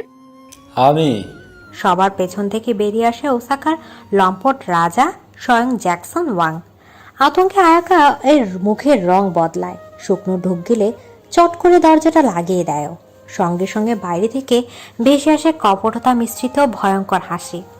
তারপর শুরু হয় কাঠের দরজায় একের পর এক করাঘাত। কয়েক মিনিটের মাঝে দরজা ভেঙে ভেতরে প্রবেশ করে জ্যাকসন। ওই দিক ওদিক আয়াকাকে খুঁজতে খুঁজতে বলে, আমার সাথে কপটতা করা আমি মোটেও সহ্য করতে পারি না বেবি গার্ল। আর তুমি সেটাই করেছো স্বয়ংসম্ভর সভায়। সবার সামনে আমার মুখ ডুবিয়েছ। একবার নিজের বাবা মায়ের কথাটাও ভাবলে না। How same. সেই সাথে আমার বিশ্বস্ত গুপ্তঘাতক জেনারেল হারুতো ও আমার সাথে কপটতা করেছে। রক্তাক্ত লোহার পাঠিয়ে আমাকে বোকা বানাতে চেয়েছে। দিয়েছি ওটাকে উপরে পাঠিয়ে। জ্যাকসনের বলতে বাকি তখনই খাটের আড়াল থেকে দাঁড়িয়ে পড়ে আয়াকা। মুখমণ্ডলিতে রাজকীয় ছাপ স্পষ্ট ওর। সেই সাথে রাগে তীর তীর করে কাঁপছে ওর ছোট্ট শরীরটা। যা দেখে জ্যাকসন দ্বিতীয়বারের মতো ওর সৌন্দর্যে বিমোহিত হয়। মেরে ফেলার বদলে ওকে ভোগ করার বাসনা জেগে ওঠে ওর। আয়াকা ঝাঁঝ নিয়ে বলল, আমার হারুতোর কিচ্ছু হবে না, ও ফিরবেই ফিরবে। জ্যাকসন আবারও শব্দ করে হাসে। How Seely. ও আসবে না, কারণ অনেক আগেই ও এই দুনিয়ার মায়া ত্যাগ করেছে। জ্যাকসন শেষ কথাতে আয়াকার হৃদয় ছিঁড়ে দিল। দুমড়ে মুছড়ে গেল আত্মবিশ্বাসের পাহাড়। ও ধপ করে মেঝেতে বসে পড়ে। সত্যি কি হারুতো আর নেই? তাহলে আমি বেঁচে থেকে কি করব? তারপর জ্যাকসনের কামুক লক্ষ্যে চেহারার দিকে তাকিয়ে মনে মনে বলে, এমনিতেও আমি আমার কথা রাখতে পারবো না। হারুতো ছাড়া আমাকে অন্য কেউ স্পর্শ করবে খুব শীঘ্রই। ও আর ভাবতে পারল না। পাশে থাকা স্লিপিং পিলের কৌটা থেকে সবগুলো ট্যাবলেট মুখে পড়ে নিল। জ্যাকসন ততক্ষণ এগিয়ে এসেও চুলের মুঠি ধরে নিয়েছে। তারপর ওকে এক প্রকার ছুঁড়ে মারে তক্তকে কাঠের মেঝেতে। ব্যথায় আয়াকা চিৎকার দিয়ে ওঠে। জ্যাকসন এগিয়ে এসে ওকে তুলে বসায়, সাজরে গালে থাপ্পড় মারে। তারপর আবারও ছুঁড়ে মারে খাটের অন্য পাশে। হারু তো এসব রাগ যেন উগরে দিচ্ছে মেয়েটার উপর। আয়াকার অবস্থা নাজেহাল, ইতিমধ্যে কপাল কেটে গিয়েছে, হাত পাগুলো ছিঁড়ে ফিরে গেছে, ভালোবাসার মূল্য হাড়ে হাড়ে চোকাচ্ছেও। নিষ্ঠুর জ্যাকসন তখনও থামেনি, একের পর এক কষাঘাত করে গিয়েছে ওকে। এক পর্যায়ে যখন আয়াকা অচেতন হবে তখন ওকে ছুঁড়ে মারে খাটের ওপর। নিজের পোশাকটা ছুঁড়ে ফেলে দিয়ে এগিয়ে যায় আয়াকার দিকে। ততক্ষণে আয়াকা এর আর সারা শব্দ নেই, ওর নিথর দেহটা কোনো প্রকার নড়াচড়া ছাড়াই বিছানায় পড়ে আছে। আয়াকা বেঁচে আছে নাকি মরে গিয়েছে সেদিকে নজর নেই জ্যাকসনের। ও তো কেবল শারীরিক বাসনা মেটাতে ব্যস্ত। নিজের শরীর থেকে কাপড় সরিয়ে হাত দেয় আয়াকার শরীরে। ঠিক তখনই এক কষাঘাতে ওর গর্দান নিয়ে নেয় কেউ। জ্যাকসনের বিধ্বস্ত শরীরটাকে তলোয়ারের মাধ্যমে কয়েকাংশে বিভক্ত করে ফেলে হারুতে। তবু যেন ওর পাশ মিটছে না। নিজের আহত শরীরটাকে বারংবার আঘাত করতে করতে হুঙ্কার করে যাচ্ছে ও। ওর কপালে গালে পিঠে ছিল গভীর ক্ষত, দেখে বোঝা যাচ্ছে ওর হাতে বেশি সময় নেই। তবুও এসেছিল, যতটা দ্রুত সম্ভব ছুটে এসেছিল প্রেয়সীকে বাঁচাতে, কিন্তু শেষ রক্ষা হলো কই? সেই তো চোখ বন্ধ করে অসাড় হয়ে শুয়ে আছে ওর অপরিচিতা। হারু তো দুহাতে আয়াকাকে তুলে বসায়, দু একবার ক্ষীণ আওয়াজে ডাকে। অপর পাশ থেকে কোনো সাড়া না পেয়ে একের পর এক তলোয়ার চালায় ও সুন্দর ধপধপে ফর্সা উদরে, যেখানে এতদিন ধরে ঠোঁটের স্পর্শে ভরিয়ে দিত হারু তো নিজেই। ওর অসার শরীরে আঘাত করতে করতে উম্মাদের মতো বিড়বিড় করে বলে কিছু একটা, যা ওই বিশ্বস্ত প্রহরীটা স্পষ্ট শুনেছিল জানালার ওপাশ থেকে। ওই তো আহত হারুতোকে ঘোড়ায় চাপিয়ে ফিরে নিয়ে এসেছিল, কিন্তু এতেও শেষ রক্ষা হলো না। একে হাতে ওসাকার সৈন্যদের সাথে সাথে লড়তে লড়তে আয়াকার জীবন প্রদীপ ফুরিয়ে গেল। নির্জন জঙ্গলে তখনও কানের কাছে কেউ একাধারে ডাকছে ডেইজিকে। ডেইজির মনে হলো এই আওয়াজটা ও চেনা। হ্যাঁ, এটা তো যিশুর আওয়াজ। যিশু? নামটা মাথায় আসতেই চট করে চোখ খুলে ফেলল ডেইজি। সামনে যিশুর অস্পষ্ট উদ্বিগ্ন মুখশ্রী। যিশু অনেক কিছু বলেই যাচ্ছে, যা এই মুহূর্তে কিছুই কানে আসছে না ডেইজির। হাঁপড়ে বুকটা উঠানামা করছে ওর। 0 ডিগ্রি সেলসিয়াসে ঘামে চুপচুপ করছে ওর শরীর। দু একবার পলক ফেলে যিশুর কথা বোঝার চেষ্টা করলো সে। কি হয়েছে ডেইজি? ঘুমের মধ্যে কেমন কাটটাচ্ছিলি, ঠোঁট উল্টে কোনো একটা নাম ধরে কাঁদছিলি। Are you okay? কোনো বাজে স্বপ্ন দেখছিস নাকি? স্বপ্ন? না, এটা স্বপ্ন কখনোই নয়, বরং অন্য কিছু। মনে মনে কথাটা আবড়ে উঠে বসে ডেইজি। যিশুর আশ্বস্ত করে বলে, আমি ঠিক আছি, একটু শাওয়ার নিতে হবে। যিশু স্বস্তির নিঃশ্বাস ছেড়ে বলল, যেভাবে কাঁদছিলি আমি তো ভয় পেয়ে গিয়েছিলাম। কথা শেষ করে ওয়াশরুমের দিকে পা বাড়ায় যিশু। ডেইজি মোলেন মুখে কিছু একটা ভাবে, তারপর যিশুকে ডেকে ওঠে। আচ্ছা যিশু, আমি কার নাম নিয়ে কাঁদছিলাম রে? যিশু ঠোঁট উল্টে বলে, হারুতো আর সামথিং। ডেইজি একটা দীর্ঘ নিঃশ্বাস ছেড়ে ব্ল্যাঙ্কেট মুড়ি দিয়ে শুয়ে পড়ে। শুতে শুতে বলে, আজ ডিউটিতে যাব না। ইনস্ট্রাক্টরকে বলিস আমার শরীর ভালো নেই। যদি জিজ্ঞেস করে কি হয়েছে? ডেইজি একটা ভারী নিঃশ্বাস ছাড়ে, তারপর বলে, বলবি আমার ডিসেন্ট্রি হয়েছে। ওর কথায় যিশু ফিক করে হেসে ওয়াশরুমে ঢুকে পড়ে, আর ডেইজি ডুব দেয় এক গভীর ভাবনায়। নির্ঘুম নির্লিপ্ত চোখ আর একটা জীবন্ত স্বপ্নের ঘোরে বিভোর হয়ে বিছানা শুয়ে কাতরাচ্ছে ডেইজি। সাগরের ফ্যানার মতো বুদবুদ করে বেড়েই চলেছে অজানা অনুভূতিরা। মহাসমুদ্রের প্রবল প্রাণনাশকারী ঢেউয়ের মতো অজানা প্রশ্নগুলো হৃদয় কাঁপিয়ে দিচ্ছে বারংবার। কি ছিল ওটা? কেবলই কি স্বপ্ন, নাকি অন্য কিছু? স্বপ্নই যদি হবে তবে তা এত বাস্তব কেন মনে হলো? কেন মনে হলো ওই ভালোবাসা, উপহাস, কষ্ট, শেষমেশ আত্মাহুতি সবটা অনুভূতিগুলোই ওর একান্ত নিজের। আর ওর ভালোবাসার মানুষটা, সেও তো। হঠাৎ কিছু একটা ভেবে শোয়া থেকে উঠে বসে ডেইজি। জাপানে এই সময় প্রচুর ঠান্ডা, তাপমাত্রা কতই বা হবে, 0 ডিগ্রি বা তারও কম। তবু এই ফিনফিনে তারপিনের তৈরি তাঁবুর নিচে বসে ঘামছেও। বাম হাতের পেট দিয়ে কপালের ঘামটা মুছে অস্ফুটে ডেইজি বলে, আমি জেনারেল হারুতোকে কোথাও দেখেছি। হ্যাঁ দেখেছি, আলবাত দেখেছি, কিন্তু কোথায় মনে পড়ছে না তো।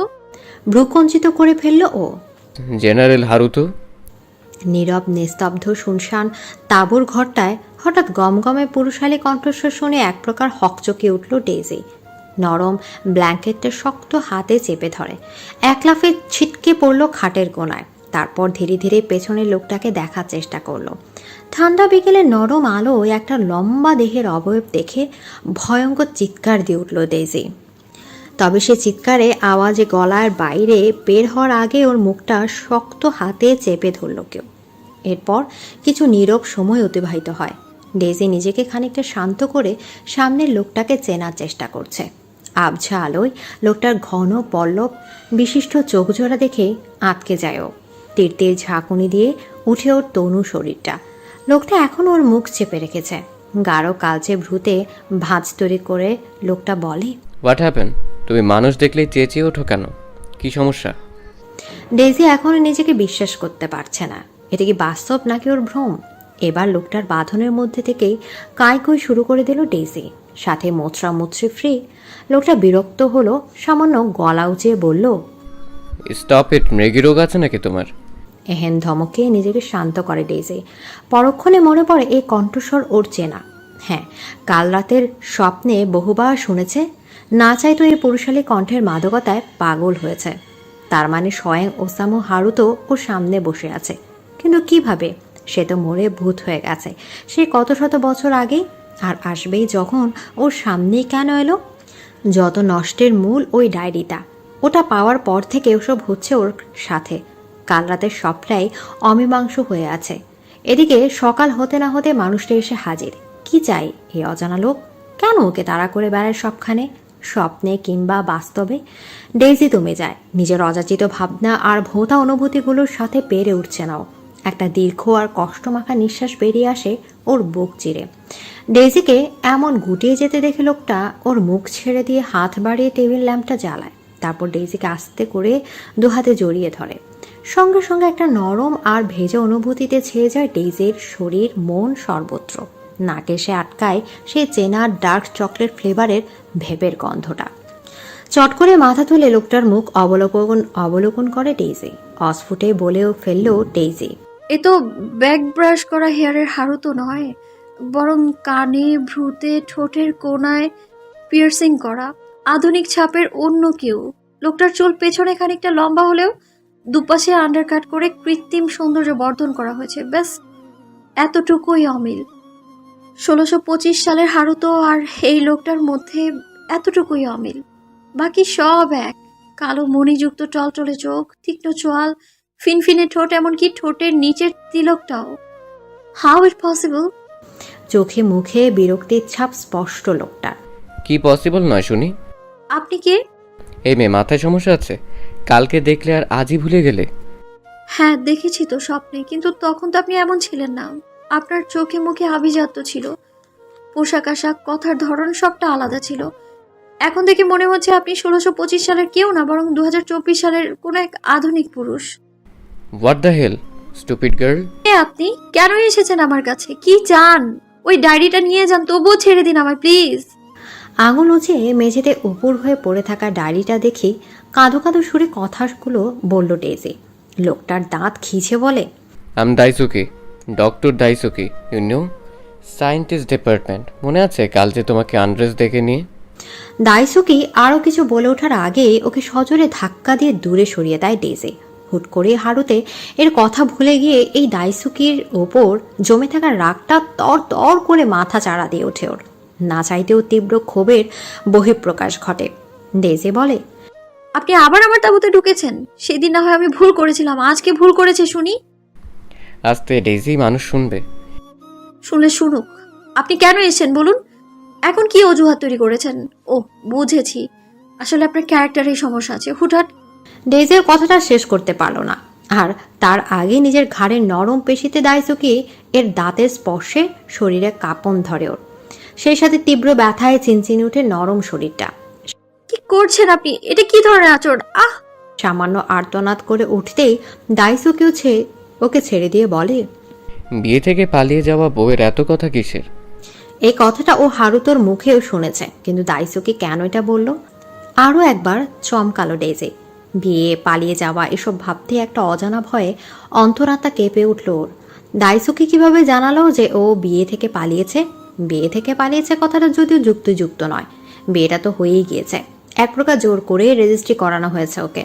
তবে ফ্যামিলির উপর অভিমান করে নিজের স্বামীকে দেখা কিংবা ওয়েডিং সেরেমনিতে অংশগ্রহণ কোনোটাই ইচ্ছে হয়নি ওর। তাই তো সেরেমনির দিন সবার আড়ালে প্রজেক্ট টিমের সাথে এত দূর চলে আসা। কিন্তু দাইসুকি এটা কি করে জানলো? আচ্ছা, দাইসুকি আবার কোনোভাবে ওর স্বামীর কোনো আত্মীয় নয় তো? ডেইজি মনে মনে একটু ভয় পেল, তবু মুখে একটা মিথ্যে আত্মবিশ্বাস ধরে রেখে বলল, আপনাকে কে বলেছে আমি পালিয়েছি? লোকটা ঠোঁট বাঁকিয়ে হেসে বলল। কুল বেবি, তোতলাচ্ছ কেন? ডেইজি বিরক্ত হলো। এই লোক কোনো কথাই সোজাভাবে বলে না।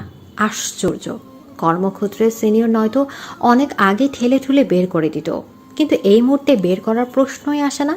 কারণ দাইসুকি এমন কিছু জানে যা ওর জানার কথা নয়। কিন্তু কিভাবে? শুনলাম তোমার নাকি ঘরে বাইরে হয়েছে। কি? হ্যাঁ, তোমাদের ইনস্ট্রাক্টর স্যারকেই তো বলতে শুনলাম সারাদিন হাবিজাবি খাবে আর পেটে ঝামেলা পাকাবে। সেই দায় আমার নাকি? কি? ওই বুইড়া ইনস্ট্রাক্টর এই কথা বলেছে? ডেজিকে চলতে যেতে দেখে আবারও দাইসুকি বলল, তাই তো শুনলাম। ভাবলাম দেখে আসি বেচারির ডিসেন্ট্রির কি হাল। আচ্ছা, সকাল থেকে কয়বার গিয়েছো? চুপ করবেন আপনি। হুট করে এমন অহেতুক প্রশ্নে তেতিয়ে উঠল ডেইজি। কি করে চুপ করি বলো? টয়লেটে যেতে যেতে তোমার যদি কিছু হয়ে যায় তাহলে তোমার সদ্য বিবাহিত বউবিহীন জামাইয়ের কি হবে বলো? আমার জামাইয়ের কথা আপনার ভাবতে হবে না, আপনি জানতো। ওর কণ্ঠে আক্রোশ সুস্পষ্ট। দাইসুকে আর বসে রইল না। কেলভিন ক্লাইন ব্র্যান্ড খচিত ওভার সাইজে ডেনিমের পকেটে হাত গুজে শেষ বাজাতে বাজাতে তাঁবুর ঘর ত্যাগ করলো। যাওয়ার আগে একবার ডেইজির তপ্ত রাগ মিশ্রিত কৌতূহলী মুখের পানে চেয়ে বলল, এভাবে ওয়েডিং ভেন্যু থেকে পালিয়ে এসে কাজটা তুমি ঠিক করনি। একবার নিজের হাজবেন্ডের মুখটা দেখে আসতে পারতে। বিয়ে যদি নাই করবে তাহলে রেজিস্ট্রি পেপারে সাইন করতে গেলে কেন? লোকটার সজ্ঞানে করা ইচ্ছাকৃত অপমানে ডেইজি এর আগে যেন আগুনে ঘি ঢালার উপক্রম হলো। অজানা প্রশ্ন আর কৌতূহলে মাথাটা ছেড়ে যাচ্ছে ওর। আর ভাবতে পারল না। মুঠোফোন বের করে মায়ের নাম্বারে ডায়াল করলো। আজ প্রায় 2 মাস পরে মাকে কল করেছে সে। কি জানি মা আদৌ ধরবে কিনা। ডেইজি ভুল প্রমাণিত হলো। একবার ডায়াল হওয়ার সঙ্গে সঙ্গেই ওর মা ফোন ধরলো। ডেইজি প্রস্তুতই ছিল অকথ্য কিছু গালি আর চিল্লাচিল্লির মুখোমুখি হওয়ার, কিন্তু এবারও ধারণার বাইরে গিয়ে ওর মা কেঁদে উঠল। কোথায় ছিলি মামুনি? বাড়ির কথা মনে পড়লো এতদিনে? তুই দয়া করে ফিরে আয়। আর কোনো কিছুতে কখনো জোর করব না তোকে। আমাদের খুব শিক্ষা হয়েছে। রেজিস্ট্রি ম্যারেজটা আমরা দরকার হলে ভেঙে দেব, তবুও ফিরে আয় মা। মায়ের কাকুতি শুনে ডেইজির হৃদয়টা ব্যথায় হু হু করে উঠল। মেয়ে হয়ে গত 2 মাসে নিজের পরিবারকে কতটা ভোগান্তিই না দিয়েছে ও, অথচ মা হয়ে ওর মা কত সহজে না হার মেনে নিল, কত সহজ স্বীকারোক্তিতেই না ওর সব ভুল ক্ষমা করে দিল। ডেইজি কাঁদতে গিয়েও নিজেকে সামলায়, মনে মনে ঠিক করে নেয় এবার ওকে ফিরতে হবে মায়ের কাছে, পরিবারের কাছে। ওর মা এক নাগারে কাকুতি করে যাচ্ছে তখনও। লজ্জা কষ্টে খানিক্ষণ মাথা নিচু করে রাখে ডেইজি। তারপর মাকে থামিয়ে দিয়ে হুট করেই বলে ওঠে, মা, আমার বরের নাম কি? হঠাৎ এই প্রশ্ন করছিস? তুই তো ওর কোনো কিছুতেই আগ্রহী না। বলো, তারপর বলছি। দাইসুকি হারুতো। কি? নামটা শোনা মাত্রই ডেইজির মুখে থেকে রক্ত সরে যায়। ভেলভেট মেঘের ন্যায় নরম অনুভূতিরা হুট করে উবে গিয়ে কৌতূহলী মস্তিষ্কটা আবার সচকিত হয়ে উঠল ওর। অস্ফুটেতেই বলল, এ তো 1625 সালের ওসাকার গুপ্ত ঘাতকের নাম ছিল মা। ধুর, কি বলছিস? এক নাম দুজন মানুষের থাকতে পারে না? ওইসব মরা মানুষের ইতিহাস ঘাঁটতে ঘাঁটতে তোর মাথাটা শেষ, বুঝেছি। সমুদ্র স্রোতের মতো একটানে কিছুটা ঠান্ডা বাতাস ভেতরে পড়ে ডেইজি বলে, আচ্ছা মা, ওনার কোনো ছবি থাকলে দাও না। ওর মা লাইন না কেটেই ছবিটা হোয়াটসঅ্যাপ করলো। ডেইজি তড়িঘড়ি করে ফোন চেক করলো ওর সাথে হুট করে বাধা পড়ে যাওয়ার স্বামীর ছবিটা দেখার জন্য, এবং ছবিটা দেখেও থ হয়ে গেল। কি দেখলো ও এটা? নিজের অজান্তে ফোনের লাইনটা কেটে দিয়ে বার কয়েক ভালোভাবে চোখ পরিষ্কার করে নিল। তারপর বালিশের পাশ থেকে গ্লাসটা হাতড়ে চোখে পড়ে নিল। না, এত কিছু করেও চোখের ভীষণ পরিবর্তন হলো না। তার মানে এটা কোনো ভ্রম বা কল্পনা নয়। নিজের মনে কথা বলে ডেইজি। তারপর আরও একবার নজর দেয় জিগজ্যাগ কভার আবৃত মোবাইলটার দিকে। পাসপোর্ট সাইজের একটা ফটো রেজিস্ট্রি করার সময় তোলা হয়েছে হয়তো। হোয়াইট শার্টের উপর নেভি ব্লু স্যুট আর মেরুন রঙের টাই পরিহিত ফর্মাল লুকের দাইসুকে। ও চেহারার বর্ণনায় নতুন কিছু যোগ বিয়োগ করতে পারল না ডেইজি, কারণ পিয়ার্সিং আর স্টাইলিশ হেয়ার কাট ছাড়া পুরোটাই জেনারেল হারুতোয়ের ফটোকপি। সেই কখন থেকে দাইসুকের পেছনে ঘুরঘুর করছে ডেইজি। ওর মনে যে কত প্রশ্ন সেটা ওই জানে, আর ও এটাও জানে সব প্রশ্নের উত্তর শুধুমাত্র দাইসুকের কাছে আছে। কিন্তু দাইসুকে এই মুহূর্তে ওকে 2 পয়সারও পাত্তা না দিয়ে ল্যাবের সবাইকে কাজে ইনস্ট্রাকশন দিয়ে যাচ্ছে। ভাবটা এমন যেন তার আশেপাশে কোনো মশা মাছি ঘুরছে, হাত উঁচিয়ে হাই দিলেই উড়ে পালাবে। কিন্তু ডেইজিও ও দম্বার পাত্রী নয়, সব উত্তরও জেনেই ছাড়বে। তাছাড়া এটাতে ওর সম্পূর্ণ অধিকারও আছে। যে করেই হোক না কেন দাইসুকে তো ওর স্বামী। নিজের মনে তোতলাচ্ছে ডেইজি। কত সহজ স্বীকারোক্তি। সামনে দাঁড়িয়ে থাকা হোয়াইট ল্যাবরেটরি গ্লাস আর অ্যাপ্রন পরিহিত সুদর্শন, না মারাত্মক সুদর্শন লোকটা ওর স্বামী। সেদিন এভাবে বিয়ে ছেড়ে না পালালে আজ হয়তো এই দূরত্ব, অপরিচিত ভাব কোনোটাই থাকতো না, বরং দাইসুকের ছোঁয়া লেগে থাকতো ডেইজির শরীরের প্রতিটি অঙ্গের ভাঁজে ভাঁজে। ওই নেশালো ডার্ক চকলেট সুঘ্রাণওয়ালা মালিকের দখলদারি হতো ডেইজি নিজেই, আর ওই পুরুষটার হতো ওর একান্ত ব্যক্তিগত পুরুষ। হুট করে অযাচিত লজ্জা জেকে ধরলে ডেইজিকে। নিজের মনের কথায় নিজেই কুটকুট করে হেসে উঠল, কিন্তু সেই হাসি দীর্ঘস্থায়ী হলো না। কল্পনা থেকে বাস্তবে পা রাখতেই অপ্রস্তুত হয়ে গেল ও। দেখলো ল্যাবের সবাই ওর দিকে হা করে বিস্মিত মুখে তাকিয়ে আছে। লজ্জায় চোখ ঘুরিয়ে অন্যদিকে তাকাতেই দেখলো দাইসুকি ওর দিকে তাকে রাগে কটমট করছে। আসলে তখন দাইসুকি সবাইকে কাজের জন্য শাসাচ্ছিল। তখনই ডেইজি ব্যাককলের মতো হেসে ওঠে, যার দরুন এমন থমথমে পরিস্থিতি। ডেইজি কি করবে বুঝতে পারল না, তাই চুপচাপ দাঁড়িয়ে রইল। দাইসুকি এগিয়ে এসে বলল, হাসছো কেন? আমি কি কোনো জোকস বলেছি? আসলে আম সরি। Sorry my foot. এখানে কি কাজ তোমার? তোমার না ঘরে বাইরে হয়েছে? তাহলে এখনো দাঁড়িয়ে আছো কি করে? টয়লেট চাপেনি? আকস্মিক অপমানে মুখ থমথমে হয়ে গেল ডেইজির। সবার সামনে দাইসুকে এমন কিছু বলবে সেটা কল্পনাতেও আশা করেনি। ডেইজি বেশ স্ট্রং টাইপের মেয়ে, একটুতেই ছিঁচ কাঁদে না কোন কালেই। কিন্তু এই মুহূর্তে মুখ দিয়ে শব্দ না হলেও চোখ দিয়ে টুপটুপ করে পানি গড়িয়ে পড়ছে ওর। দাইসুকে ফোঁস করে একটা দীর্ঘ নিঃশ্বাস ছাড়ে, একটু নরম গলায় বলে, কি বলবে তাড়াতাড়ি বলো, আমি কাজ করছি। কোনো কিছু তোয়াক্কা না করে ডেইজি শুধায়, আপনার পুরো নাম কি? আমার পুরো নাম জেনে তুমি কি করবে? কথা ঘোরাবেন না একদম, যা জানতে চাইছি তাই বলুন। দাইসুকি, দাইসুকি হারুতো। সে একই কথার ধরন, দুটো মানুষের এতটা মিল কি করে হতে পারে ভাবে ডেইজি। তারপর আবারও বলে, আপনি আবার কি হন? সেটা জানা কি খুব জরুরি? দেখো ডেইজি, তুমিও কাজে এসেছো, আমিও কাজে এসেছি। এখানে অ্যাটলিস্ট পার্সোনাল ইস্যু টেনো না। আমি জানতে চাই, দাইসুকি বলুন আমাকে।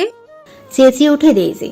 দাইসুকি নামটা উচ্চারণের সময় কি প্রগাঢ় আত্মবিশ্বাস ছিল ওর কণ্ঠে, যেন দাইসুকি নামক মানুষটা একান্তই ওর। তারপর রাগ, চোট, পাট সব কিছুই করার অধিকার ওর রয়েছে। ডেইজি নিজেও নিজের কর্মকাণ্ডে হতবম্ব। দাইসুকি ওর দিকে খানিকটা চেয়ে থাকে, একটা তাচ্ছিলের চাহনি নিক্ষেপ করে বলে, আমি তোমার স্বামী, যাকে ওয়েডিং ভেন্যুতে অপমানের সামনে ছুঁড়ে ফেলে দিয়ে পালিয়েছিলে তুমি। উত্তর পেয়ে গিয়েছো, এবার খুশি না? লিভ। দ্বিতীয়বারের মতো অপমানে গলাটা শুকিয়ে এলে ডেইজির। ও আর দাঁড়ালো না, ধাপ ধাপ পা ফেলে ওই জায়গা ত্যাগ করে চলে গেল। ডেইজি চলে গিয়েছে অনেকক্ষণ, তবুও দাইসুকি সেদিকেই তাকিয়ে আছে। ও শিওর ডেইজি আরেকটু থাকলে রাগের তোপে ডেইজির সাথে খারাপ কিছু করে ফেলতো। পরক্ষণে আনমনে ভাবে বলে, কি বা করতাম আর? ভালোবাসি তো তোমায় রাজকুমারী আয়াকা। দৃঢ় আত্মবিশ্বাস নিয়ে জন্মানো মানুষগুলোর ভয়, ভীতি, শঙ্কা একটুখানি কমই থাকে। নিজের উপর তৈরি করা শক্তপোক্ত দৃঢ়তার দেয়াল টপকে তারা কখনোই অন্যের ভালো থাকা মন্দ থাকার খোঁজ নিতে যায় না কোনো কালেই।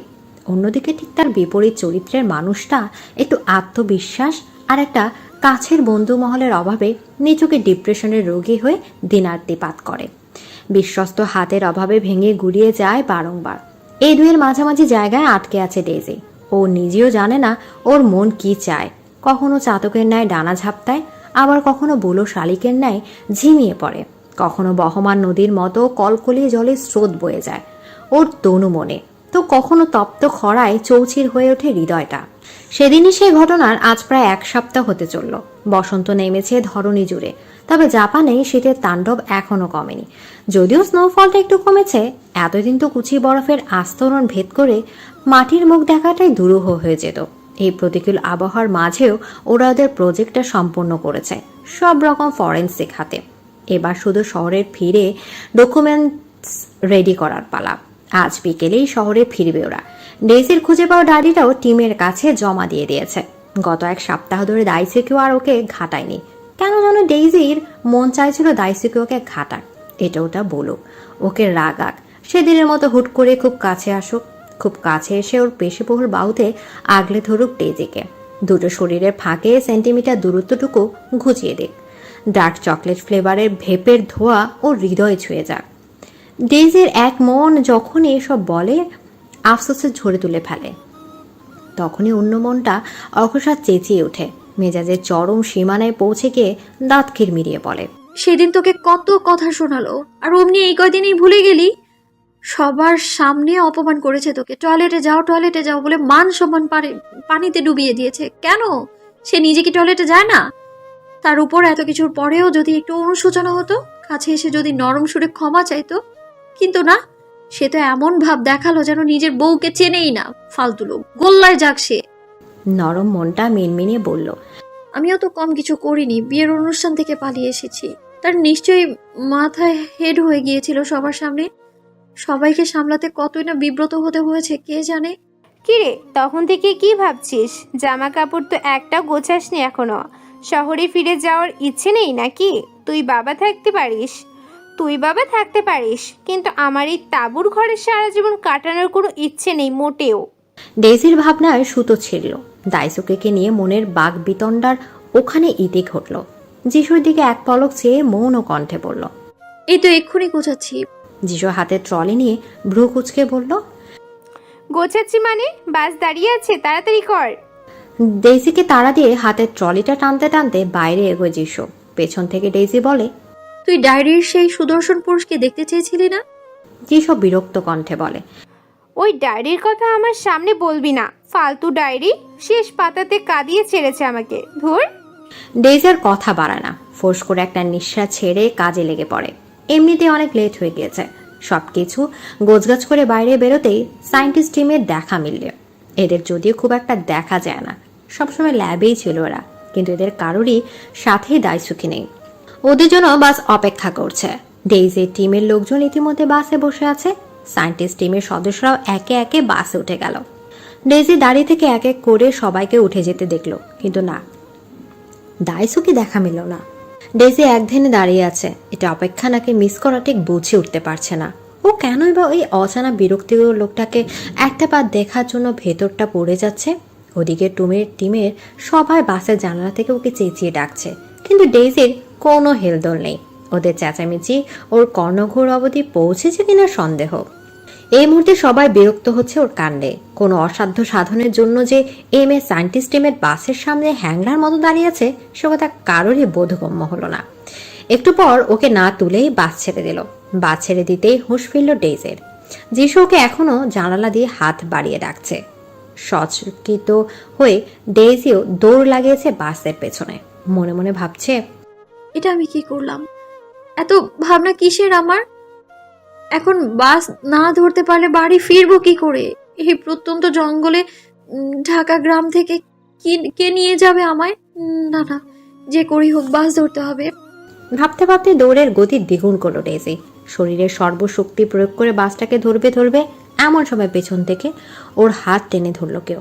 তৎক্ষণাৎ বাসটা পাহাড়ি রাস্তার মোড় ঘুরে হওয়ার বেগে উধাও হয়ে গেল। ডেইজি হাঁপাতে চেঁচিয়ে বলল, আমায় নিয়ে যাও, আমি যাবো তো। পরক্ষণে মনে পড়ে কেউ ওর হাত টেনে ধরেছে দেখেই ও বাসটাকে ধরতে পারেনি। তখনই বিরক্তি আর রাগে শরীরটা রিরি করে উঠল ওর। মনে মনে পেছনের লোকটাকে সব থেকে বৃষ্টি গালিটাই দিল ডেইজি। কার এত বড় সাহস! How dare you crazy punk! নিজের হাতটা ছাড়িয়ে নিয়ে নিংড়ানো গলায় কথা চলল ডেইজি। সাহস তো কি পেছনে তাকিয়ে থতমত খেয়ে গেল।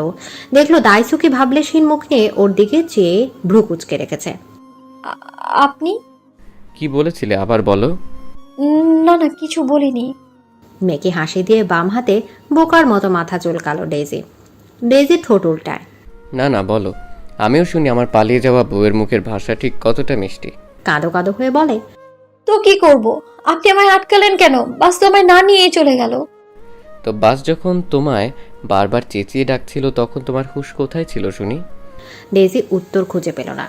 ঠিকই তো, তখন ওই তো হাবলার মতো মনের ভাবনার বিভোর হয়েছিল। কি হলো বলছো না কেন? কিছুই বলার নেই আমার। এখন শহরে ফিরবো কি করে সেটা বলুন। গাড়িতে বসো। ডেইজি পেছনে চাইল, দেখলো মার্সিডিজের চাকা ওর জন্য অপেক্ষা করছে। তৎক্ষণাৎ চমকে উঠল ও। ফুজিয়ামো থেকে টোকিও প্রায় 300 কিলোমিটারের রাস্তা। এত দীর্ঘ রাস্তা কিভাবে ড্রাইভ করবে দাইসুকি, তার উপর পাহাড়ি রাস্তা। চকিতে ডেইজি বলল, এতটা রাস্তা আপনি ড্রাইভ করে যাবেন? So what? আমি আপনার সাথে যাব না, যদি অ্যাক্সিডেন্ট হয়। Shut up. সন্ধ্যা রাতের মধ্যে বাড়ি ফিরতে চাইলে চুপচাপ গাড়িতে বসো। দাইসুকি নিজে গিয়ে ড্রাইভিং সিটে বসতে বসতে এক প্রকার হুকুম দিল ডেইজিকে। ডেইজি চুপচাপ গিয়ে গাড়িতে বসে মরার ভয়ে খুব আঁটসাঁট বেঁধে বসেছে। সেই সাথে সিট বেল্ট লাগিয়ে নিয়েছে বেশ শক্ত করে।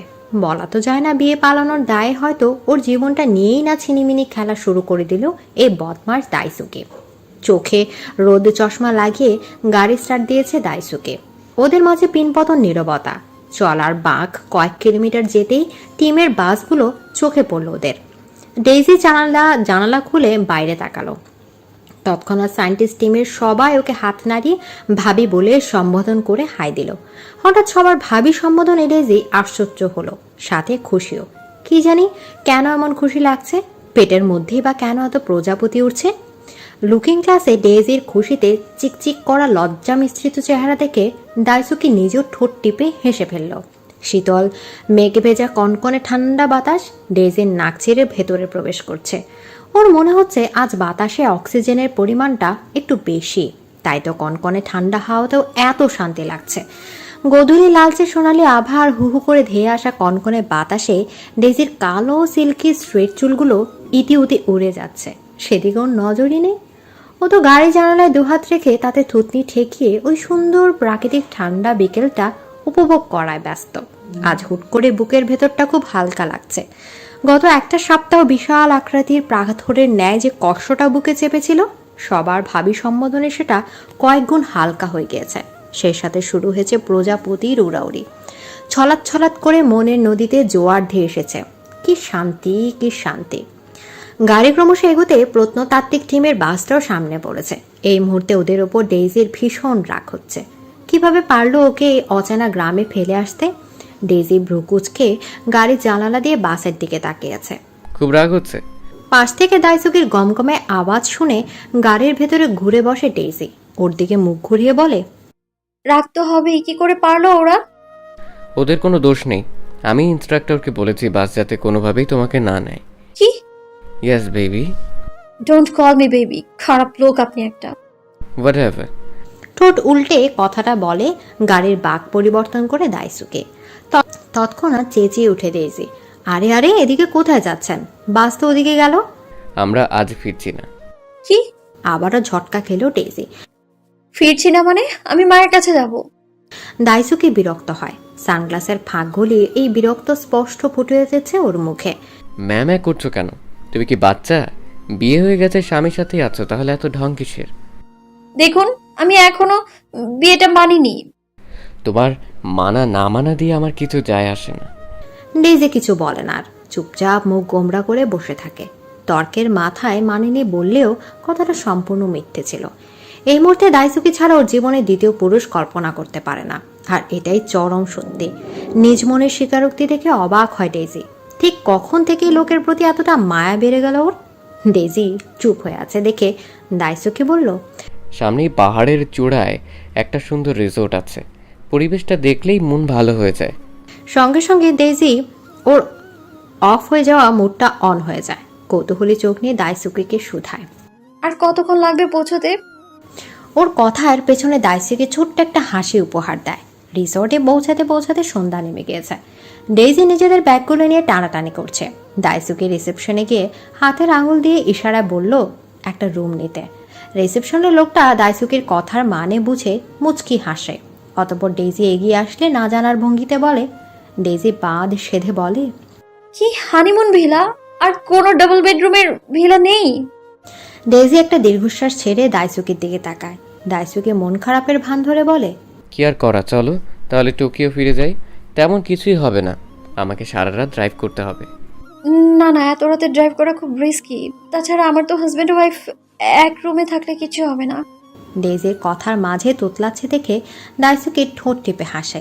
হানিমুন সুইট ভিলা যেমন হবার কথা তেমনই ছিল রুমটা, অতীব মাত্রায় ফুল দিয়ে সাজানো। দেয়ালের এদিক ওদিক অন্তরঙ্গ মুহূর্ত বাধাই করা বড় বড় ক্যানভাস। দক্ষিণ থেকে বিশাল থাই, গ্লাসের ওপাশে ছোট্ট একটা সুইমিং পুল, তাতেও গোলাপের পাপড়ির ছড়াছড়ি। সেই সাথে চারিদিকে ফেরি লাইট আর ল্যান্টার্ন এর ঝিকিমিকি রোশনাই। দাইসুকি ফ্রেশ হয়ে বিছানায় বসে ফোন ঘাটছে। ডেইজি চারদিকটা ঘুরে বেডরুমে ঢুকতেই দাইসুকিকে দেখে অপ্রস্তুত হয়ে পড়ল। ওর পরনে ছিল সাদা রঙের বাথ টাওয়াল। জীবনে প্রথম ভেজা চুলে একটা সুদর্শন পুরুষকে নিজের বিছানায় বসে থাকতে দেখে একটা যুবতী মেয়ের জীবনটা অনুভূতি হওয়ার কথা, তেমনটাই হচ্ছে ওর। তার উপর লোকটা ওর স্বামী। শাওয়ারের পরে দাইসুকিকে যেন দ্বিগুণ সুন্দর লাগছে। দেখার অনেক সময় পাবে, আগে ফ্রেশ হয়ে এসো। ডেইজি হকচকি ওঠে। কেমন নির্লজ্জ ও!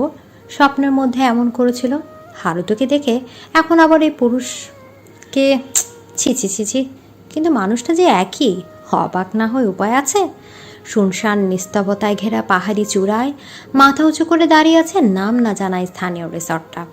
মূলত পাশের পাহাড়া চূড়ায় একটা বৌদ্ধ মন্দির। যারা এখানে ঘুরতে কিংবা শহরে জীবন ঝাঁপিয়ে একটু মনোরম হাওয়া গায়ে মেখে প্রাণ ভরে প্রভুর সান্নিধ্য চায়, তারাই কেবল এখানে আসে। রিসর্টের থিম থেকে শুরু করে টয়লেট্রেস পণ্যগুলো এখানকার স্থানীয়। সবার কাছে নিজেদের স্থানীয় সংস্কৃতি বিস্তারের চর্চা বলা চলে। বেশ ভালো উদ্যোগ। বেডরুমের পাশে টানা বারান্দায় দাঁড়িয়ে স্থানীয় স্বাদের একটা কফি উপভোগ করতে করতেই চারদিক চেয়ে দেখছিল দাইসুকে।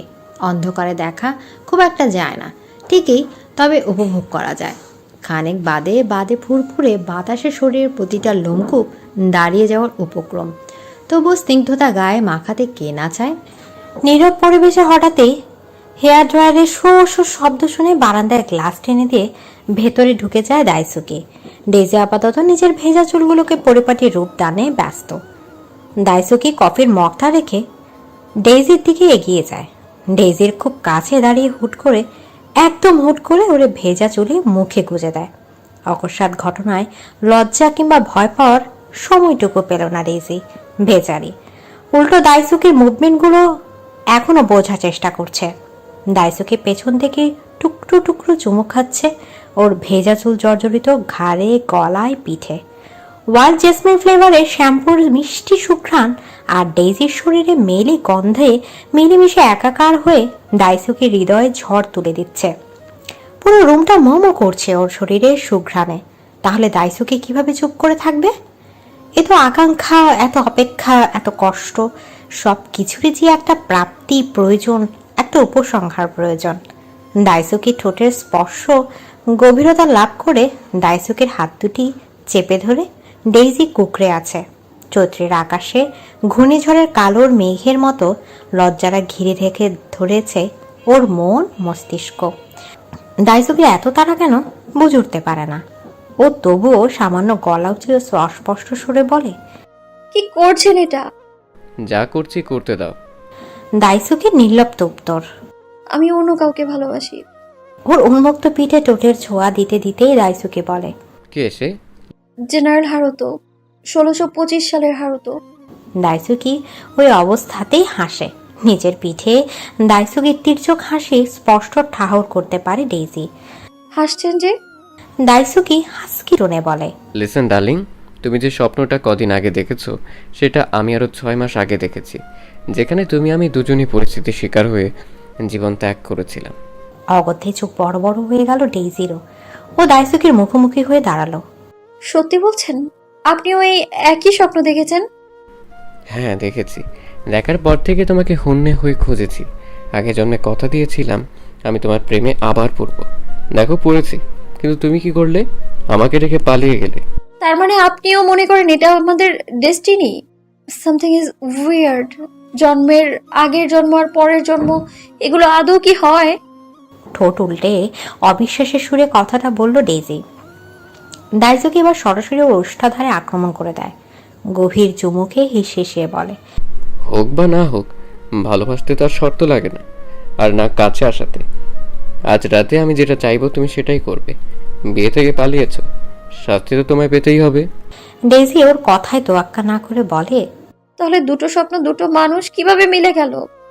সে তো আমিও জানি না। বিধাতা চাইলে সব সম্ভব। হয়তো আমাদের অপূর্ণ ভালোবাসার পূর্ণতা দিতেই আমরা আবার ফিরেছি। হু নোস। কথাগুলো বলতে বলতেই ডেইজিকে নিয়ে সুন্দর পুষ্পসজ্জিত খাটে শুয়ে পড়ে দাইজুকে।